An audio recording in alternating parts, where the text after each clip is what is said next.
Amoroso Padre Celestial, esta tarde nuevamente estamos muy agradecidos por tus bendiciones, tu cuidado, tu misericordia para con cada uno de nosotros y nuestras familias. Nomás al comentar en las familias que conocemos, los miembros de las familias, nos damos cuenta de que, verdad, tu amor y tu gran paciencia con nosotros ha estado por muchos años y vemos, Señor, que tú sostienes nuestras vidas y te pedimos, Señor, que en cada momento de vida que tengamos todavía por vivir, lo vivamos para tu honra y para tu gloria y para ayudar a otros a conocerte, a servirte y a estar preparados para el día de tu venida también. Te lo pedimos todo y te lo agradecemos en el nombre bendito de Jesús. Amén.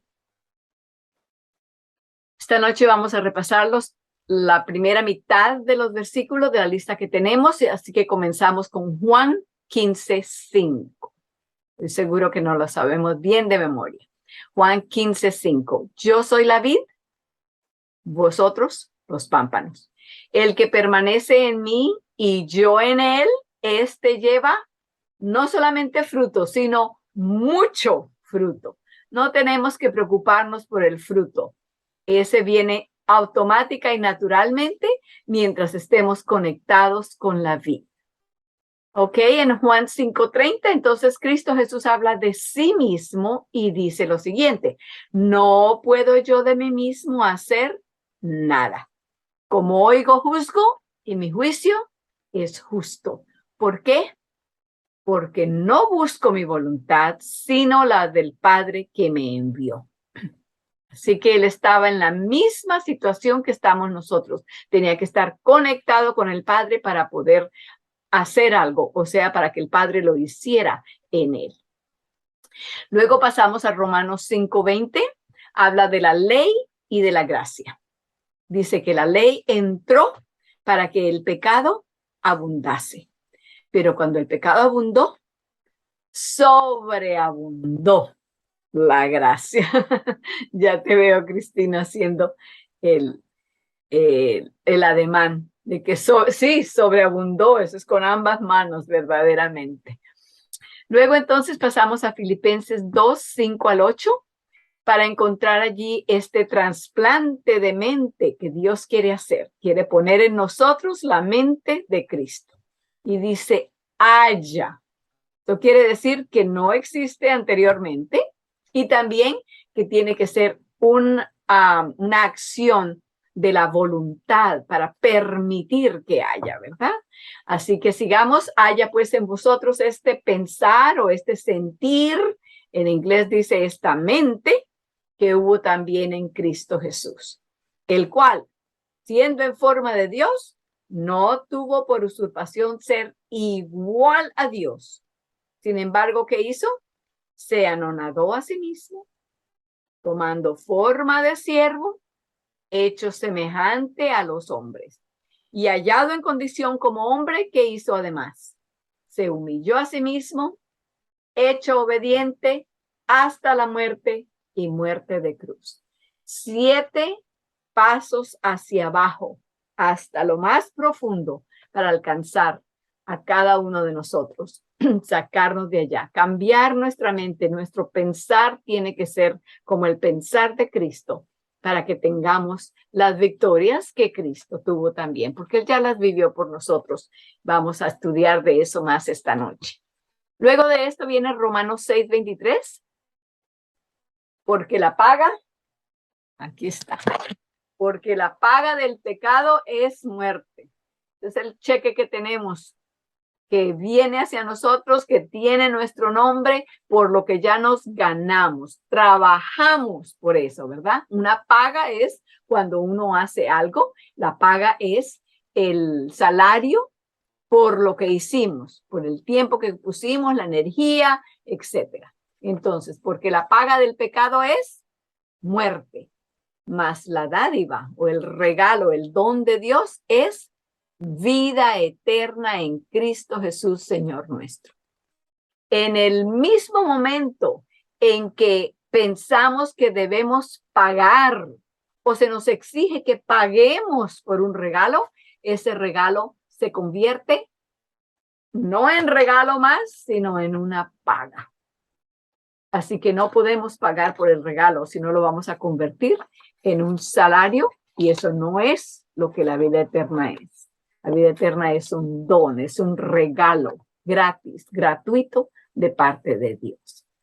Entonces, hasta allí llegamos con la mitad de los versículos que nos hemos aprendido hasta ahora. La vez pasada, en nuestro estudio, estamos en el capítulo 10, aniquilando la confusión del Evangelio, y habíamos llegado hasta la página 142. Entonces, vamos allá a la página 142, y el comentario que se estaba haciendo se relacionaba directamente con el versículo de memoria que hemos escogido para este capítulo, que es Gálatas 2:20. Así que vamos a repetirlo. Gálatas 2:20. Con Cristo estoy juntamente crucificado y vivo, no ya yo, mas vive Cristo en mí. Y lo que ahora vivo en la carne, todavía vivo en carne y sangre, ¿verdad? Estamos en nuestra condición de cuerpo humano. Y lo que ahora vivo en la carne, ¿lo vivo cómo? Lo vivo por la fe del Hijo de Dios. Ese está. El internet no está por alguna razón. Vamos a ver así. Entonces, vuelvo a empezar. Con Cristo estoy juntamente crucificado y vivo, no ya yo, mas vive Cristo en mí. Y lo que ahora vivo en la carne, lo vivo por la fe del Hijo de Dios, el cual me amó y se entregó a sí mismo por mí. Entonces, el comentario, el estudio, el punto en que habíamos dejado el estudio la última vez estaba basado en eso. Página 142, el segundo párrafo, allí es donde estábamos. Con ese terminamos, vamos a leerlo otra vez. En Cristo Jesús estoy muerto y enterrado. Sin embargo, continúo respirando y mi corazón continúa latiendo. Aún tengo una vida por vivir. Pero aquí está lo interesante. Yo morí con Cristo por causa de que Él se unió. Él unió su vida con mi vida pecaminosa. Y ahora hay una vida perfecta para mí que puede estar delante de Dios. Y esa vida es la vida de Cristo. Pero por causa de que Cristo se unió a sí mismo a mí, entonces esa vida de Él es también mi vida, es mía también. Y recordando que la ley requiere obediencia perfecta del individuo, entonces vemos que la vida perfecta que Dios ve es en realidad nuestra propia vida, una vida perfecta que es nuestra. Y si la ley se cumple y se satisface, entonces esa vida no acaba de comenzar cuando me bauticé. ¿Por qué dice allí eso? Pensémoslo, a ver. ¿Por qué no comienza cuando me bauticé? Porque la ley exige una vida perfecta ¿desde cuándo hasta cuándo?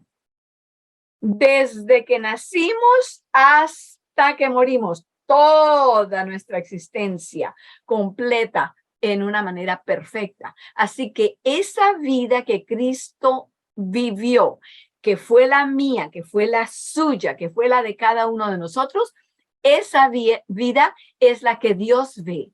Y no comienza el día que conozco en cuanto a Cristo, o que me entero del sacrificio que Él hizo por mí, o como dice allí, el día de mi bautismo. No, esa vida es una vida perfecta desde el mismo día en que nací hasta siempre. Una existencia, yo le añado completa, perfecta.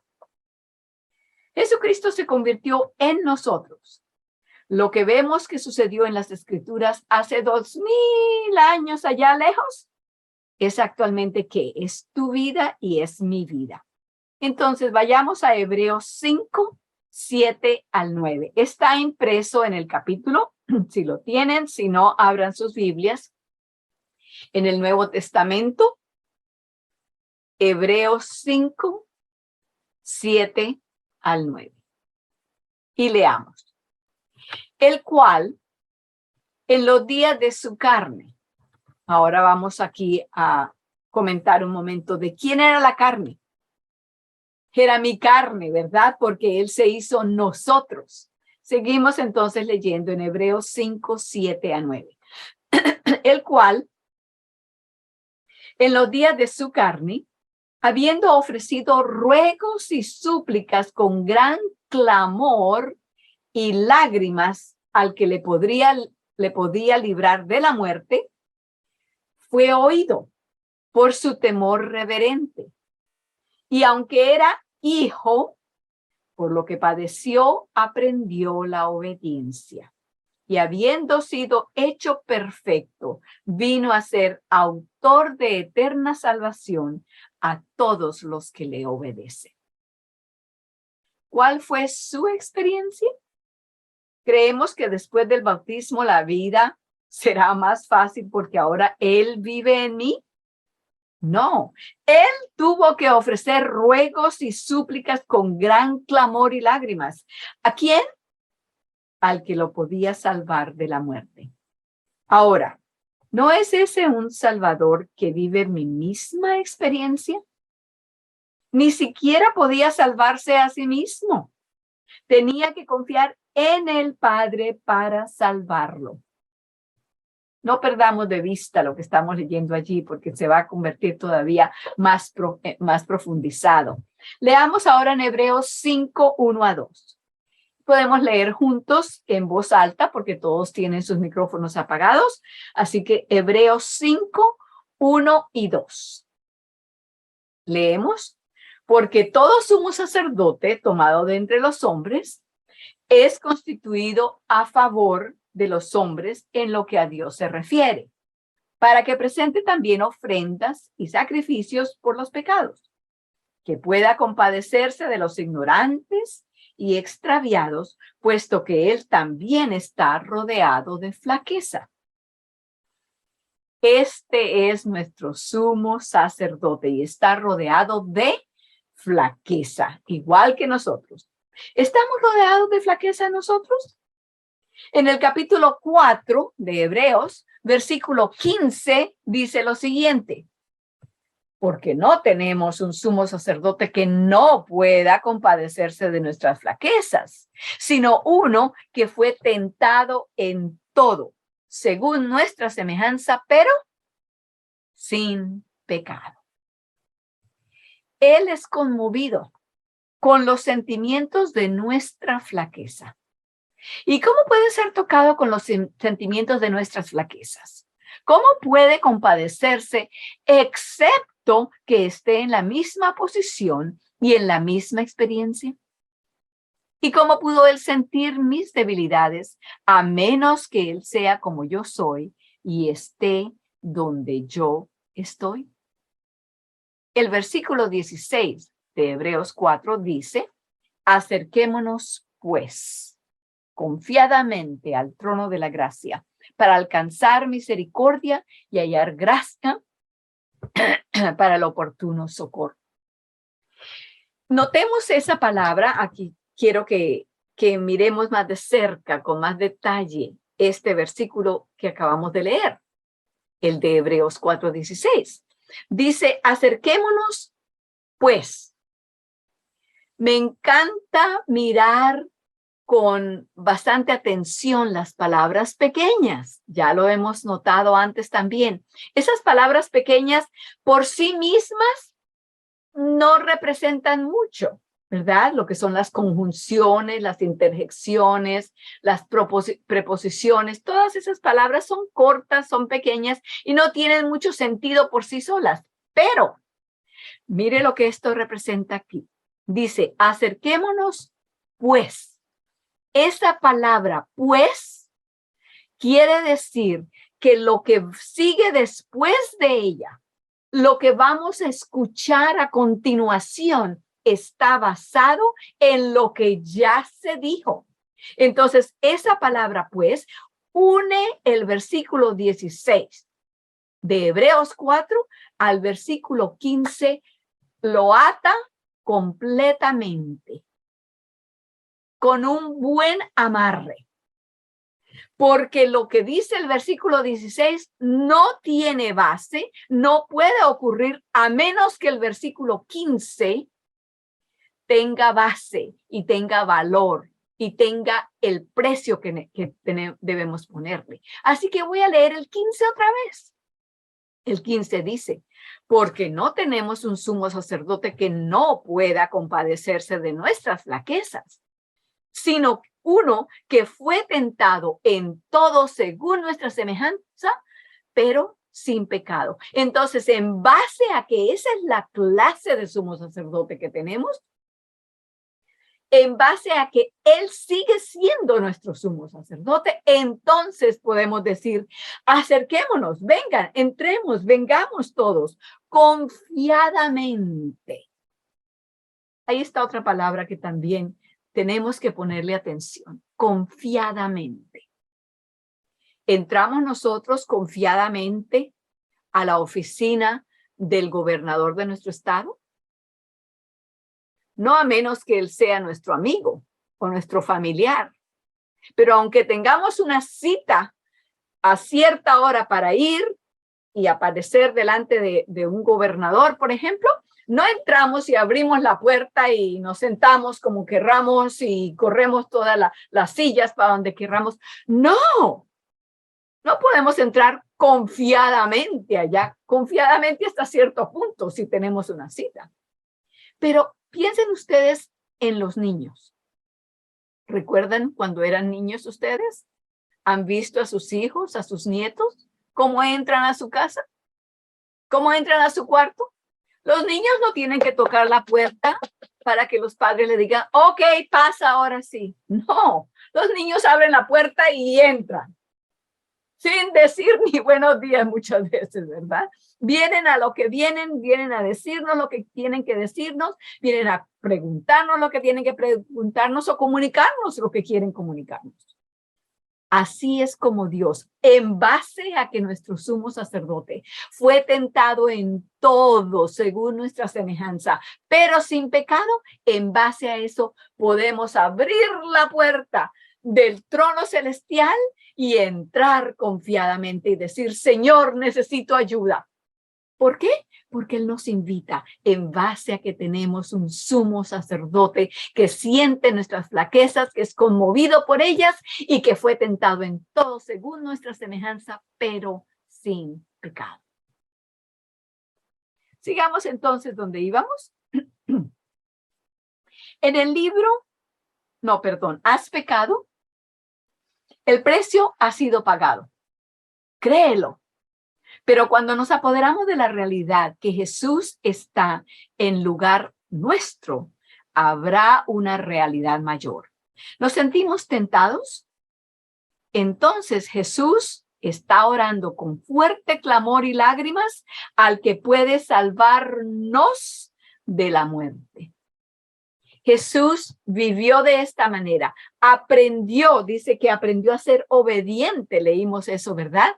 Por medio del sufrimiento, llorando con gran clamor y lágrimas al que podía salvarlo, ¿verdad? De esa manera Él fue perfeccionado y ahora que Él vive en nosotros y que Él vive las tentaciones que nosotros vivimos y siente nuestras flaquezas, Él sigue rogando, clamando con lágrimas, con fuerte clamor a Dios.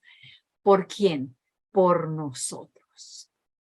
Él es el que intercede por nosotros. En el libro deseado de toda la gente, Jesús dice, conozco vuestras lágrimas. Yo también he llorado. De hecho, que ese párrafo que se cita allí es solamente una frase, una oración la que se ha mencionado. Pero este fue un párrafo que leímos en una lección anterior. Y quiero leerla, no sé si ustedes tengan sus capítulos allí con ustedes. Está en el capítulo 4 del libro, página 57. Es del deseado de toda la gente, si ustedes lo tienen y quieren ir allá, página 446. Pero vamos a escuchar qué clase de relación tan íntima, tan intrínseca tiene Cristo con nosotros. Allí se describe tan bello. Y si estamos pasando por dificultades o vamos a pasar por dificultades, está bueno que recordemos esto nuevamente. Dice lo siguiente: en todas nuestras pruebas tenemos un ayudador que nunca nos falta. Él no nos deja solos para que luchemos con la tentación, batallemos contra el mal y seamos finalmente aplastados por las cargas y tristezas. No. Aunque ahora esté oculto para los ojos mortales, el oído de la fe puede oír su voz que dice: no temas, que yo estoy contigo. Yo soy el que vivo y he sido muerto, y he aquí que vivo por siglos de siglos. Apocalipsis 1:18. He soportado vuestras tristezas, he experimentado vuestras luchas y he hecho frente a vuestras tentaciones. Conozco vuestras lágrimas. Yo también he llorado. Conozco los pesares que son demasiado hondos para ser susurrados a ningún oído humano. No penséis que estáis solitarios y desamparados. Aunque en la tierra vuestro dolor no toque cuerda sensible alguna en ningún corazón, miradme a mí y vivid. Y ahora les invito a que abran sus Biblias en Isaías 54:10. Está citado allí como parte de ese párrafo que leímos allá. Isaías 54:10. Quería que ustedes lo buscaran en sus propias Biblias. Tal vez muchos de ustedes ya lo tienen subrayado, pero es bueno que lo repasemos y que sepamos dónde está. No solamente para nuestro propio beneficio, sino también cuando escuchemos de amigos o conocidos o vecinos o hermanos de la iglesia que estén pasando por una situación difícil. Es un versículo muy lindo para compartir. Isaías 54:10. Porque los montes se moverán y los collados temblarán, mas no se apartará de ti mi misericordia, ni el pacto de mi paz vacilará, dice Jehová, el que tiene misericordia de ti.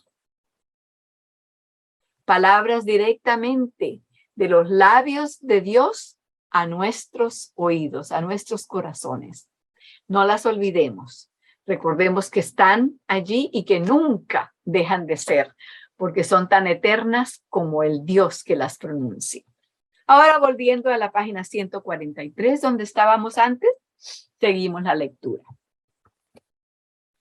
Vuelvo a empezar en el párrafo. En el libro El deseado de todas las gentes, Jesús dice: conozco vuestras lágrimas. Yo también he llorado. Él también ha llorado y conoce bien tus lágrimas. ¿Podéis establecer una conexión allí? Él lloró vuestras lágrimas, lágrimas con fuerte clamor a Dios, y fue escuchado. Y él venció, y Satanás no tiene nada en él. Y él era nosotros. ¿Te han maldecido? Jesús no respondió con maldición. ¿Sufres? Jesús no amenazó. Y él era nosotros. La vida de Jesús era nuestra vida. Era tu vida y mi vida. Cuando estoy tentado a sentir que no puedo, en Jesús puedo y ya lo he hecho. Entonces, hermanos, escuchemos la realidad que esto nos presenta. Cuando se nos presenta una tentación, un momento de enojo, un momento de tristeza, un momento de dificultad, ¿qué debemos pensar? Ya Cristo vivió este momento en mi vida. ¿Cuál es mi decisión entonces?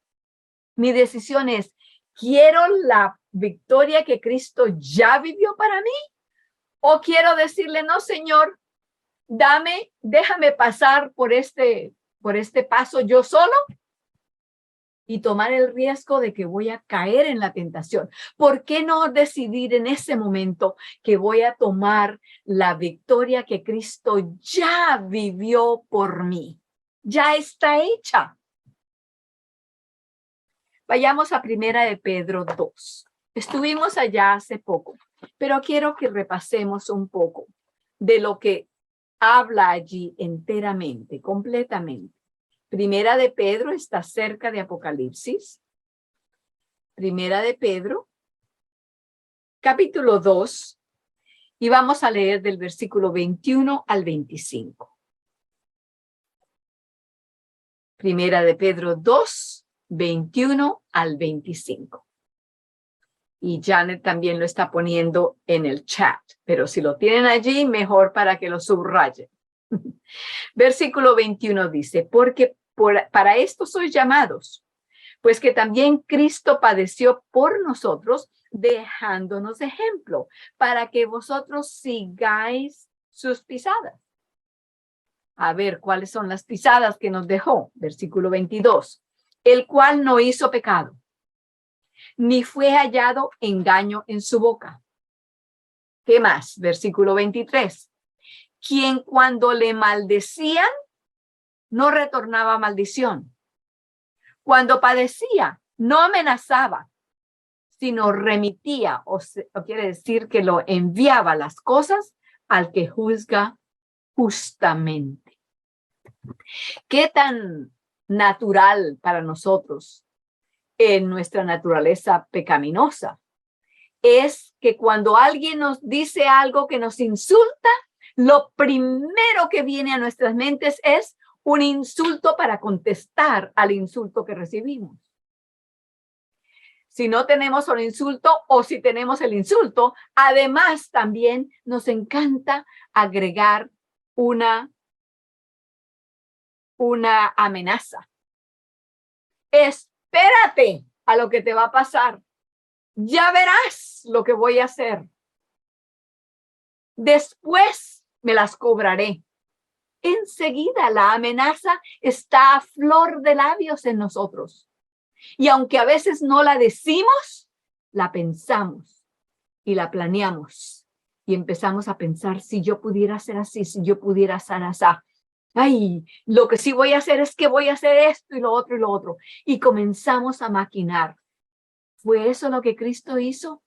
Cuando sin ningún pecado, sin ningún hecho, sin ninguna razón por la cual sufrir lo que sufrió. Sin embargo, ¿qué nos dice allí otra vez en el versículo 23? Quien cuando le maldecían, sin razón, no retornaba maldición. Cuando padecía, vuelvo y repito, sin razón, no amenazaba, sino remitía la causa al que juzga justamente.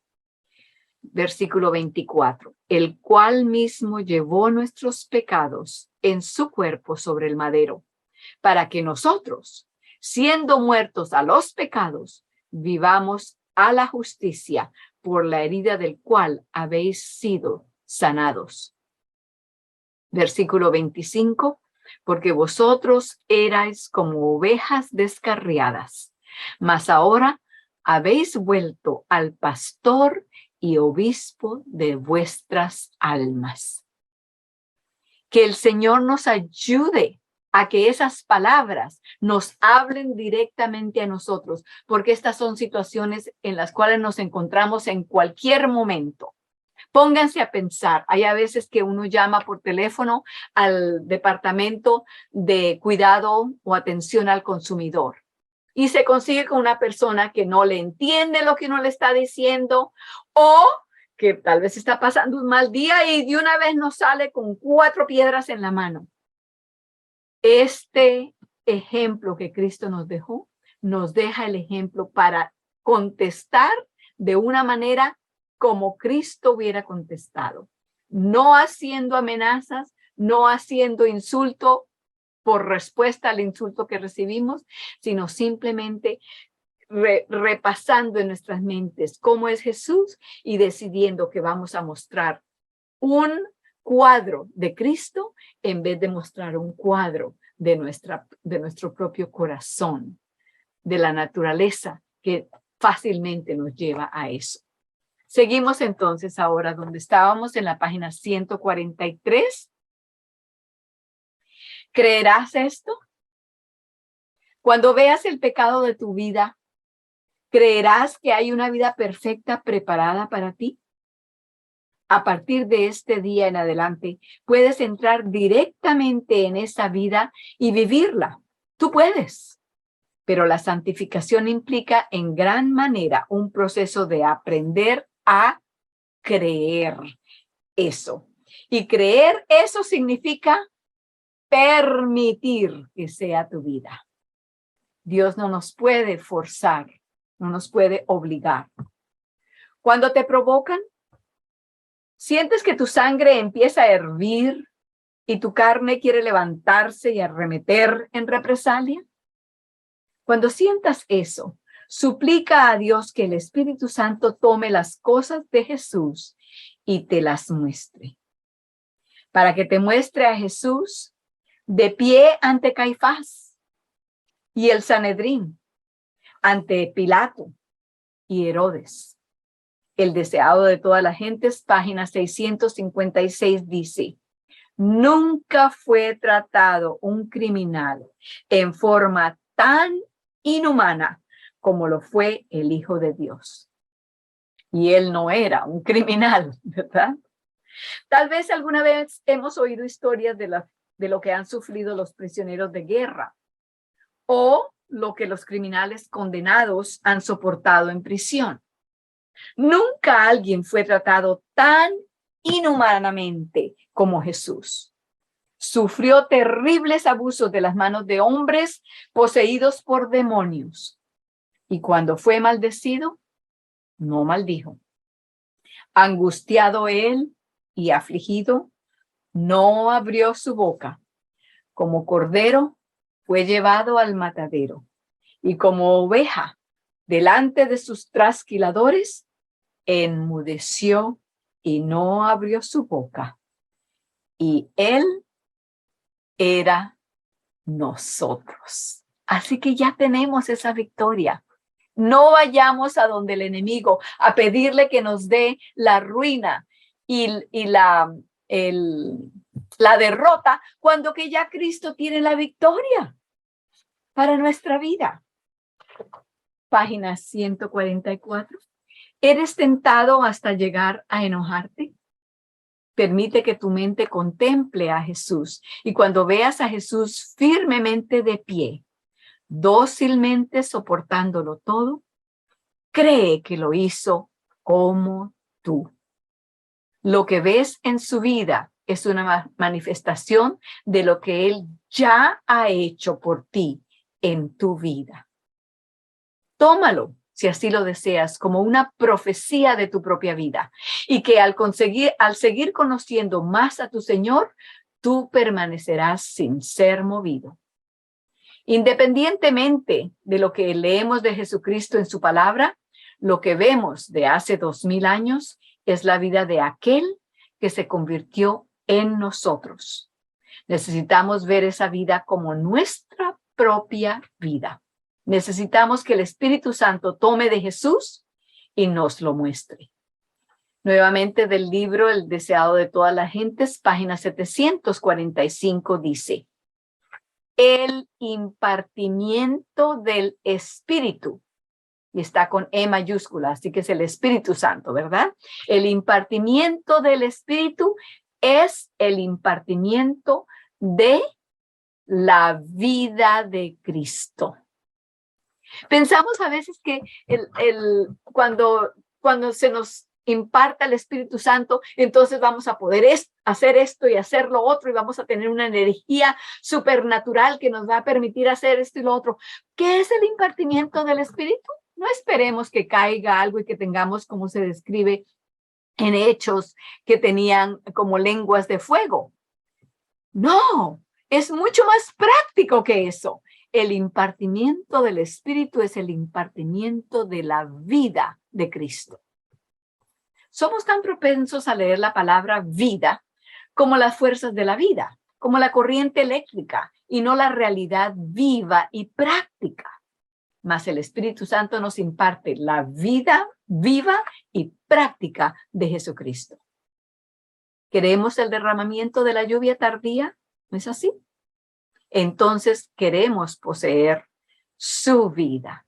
Y si su vida fue mi vida, entonces las palabras del deseado de todas las gentes, página 621, realmente comienzan a tener sentido. Leamos juntos si las tienen allí impresas, por favor. Y si nosotros y si nosotros consentimos, se identificará de tal manera con nuestros pensamientos y fines, amoldará de tal manera nuestro corazón y mente en conformidad con su voluntad, que cuando le obedezcamos, estaremos tan solo ejecutando nuestros propios impulsos. Tan cercano, tan parte de nuestra propia vida, que se convierte en algo automático. La obediencia será natural. Tiene que ser natural, porque he sumergido mi vida en la vida de Jesucristo, y así como su corazón respondió a la voluntad de Dios, de la misma manera el mío lo hará, porque su corazón es mi corazón. ¿Qué debo hacer para ser salvo? Fue la pregunta. Sí, cree en el Señor Jesucristo y serás salvo. Cree en esta preciosa reconciliación. No necesitamos confundirnos con estas palabras. Cree, solo cree, como mucha gente lo hace. Amigos, si tan solo creemos lo que realmente es correcto, eso obrará justicia. Después de todo esto, se trata de un buen obrar por fe. Y díganme ustedes, ¿conocen de memoria un versículo que nos diga exactamente eso en la Biblia? Los dejo que piensen unos momentos. ¿Qué es lo que dice Gálatas 5:6?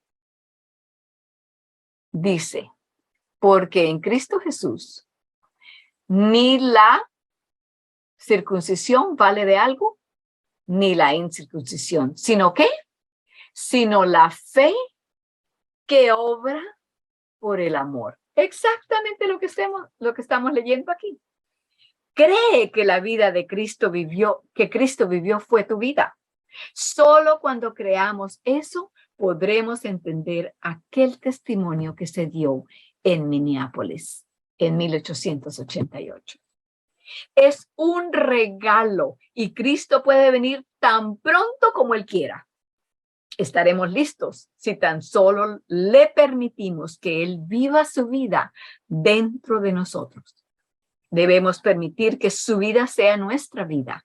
Día a día debemos crecer en Jesús. Día a día debemos creer más plenamente que Cristo se ha hecho uno con cada uno de nosotros y que tenemos una vida perfecta. Puede que en el camino lleguemos a un crucero o una encrucijada. Jesús ya decidió caminar el camino correcto. Señor, pediremos, oraremos. Señor, obra en mí el elegir y el caminar el camino correcto.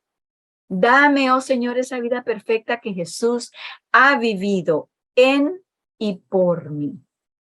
Esa es mi vida, esa es tu vida. ¿Quieres esa vida? ¿Quieres ser salvo?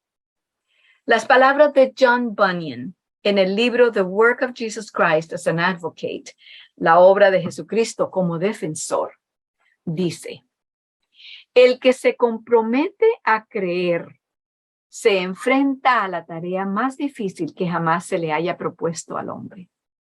No porque las cosas que se nos imponen sean irrazonables o inexplicables, sino porque en el corazón del hombre, cuanto más verdadero es algo, más se pega y tropieza con él.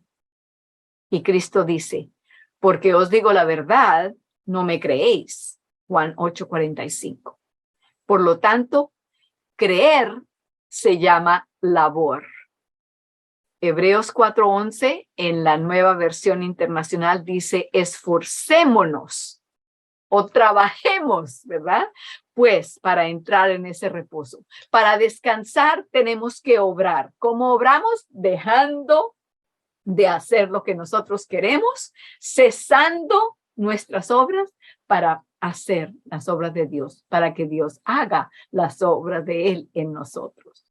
Sigo leyendo esa misma cita.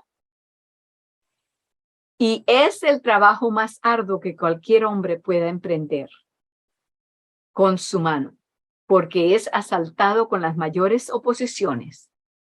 Pero debes creer, aunque la labor sea lo más ardua que nunca. Hubo un hombre que vino a Jesús buscando que éste sanara a su siervo. Y le dijo a Cristo, mas solamente di la palabra y mi siervo sanará. Y Jesús le respondió, como creíste, te sea hecho. Que sea así también para nosotros, es mi oración. Amén. Con esto terminamos el capítulo 10. La próxima semana, temprano, posiblemente el lunes o martes, estaremos enviando el nuevo capítulo, el capítulo 11, para que tengan oportunidad suficiente de imprimirlo y tenerlo listo para el próximo jueves. Así que esto será lo que estaremos haciendo y esperen eso, busquen, estén pendientes en sus correos electrónicos para que cuando lo reciban lo puedan imprimir y tenerlo listo. El título de ese es, ahorita mismo se me olvidó, pero aquí lo puedo ver rápido.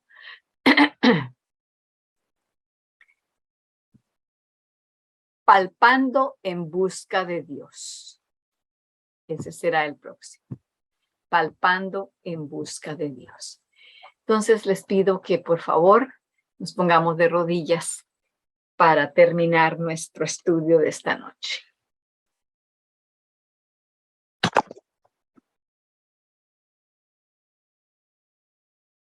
Querido y amoroso Padre Celestial, estamos muy agradecidos porque esta noche pudimos reflexionar sobre unas verdades tan profundas, tan sinceras, tan honestas y tan necesarias para nuestras vidas, Señor.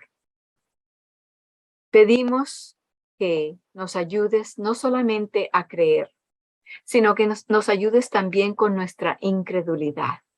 Que donde el enemigo quiera poner duda en nosotros, que nos afiancemos más en ti, porque de ti recibimos tanto el querer como el hacer de tu buena voluntad. Señor, enséñanos a vivir con esta manera de pensar constantemente, de que vivamos la realidad diariamente de que Cristo vivió nuestra vida y por lo tanto, la decisión que tenemos que hacer contra la tentación, contra cualquier problema, contra cualquier dificultad, no importa que se nos presente de repente en el camino, es una sola. Es permitir que lo que Cristo vivió por nosotros sea lo que nosotros escojamos, para que así la victoria que Él ya ganó para nosotros se haga realidad en nuestras vidas. Es una manera muy práctica de comprender el evangelio de justificación por la fe, del buen obrar, la conducta, la rectitud por la fe. Señor, ayúdanos para que cada uno de estos pasos, tan simples como tu palabra nos los ha dejado, podamos apropiarlos a nuestras vidas, de manera que se cumpla lo que Gálatas 2:20 dice: vivo no ya yo, mas vive Cristo en mí. En el nombre de nuestro Salvador te lo pedimos. Amén.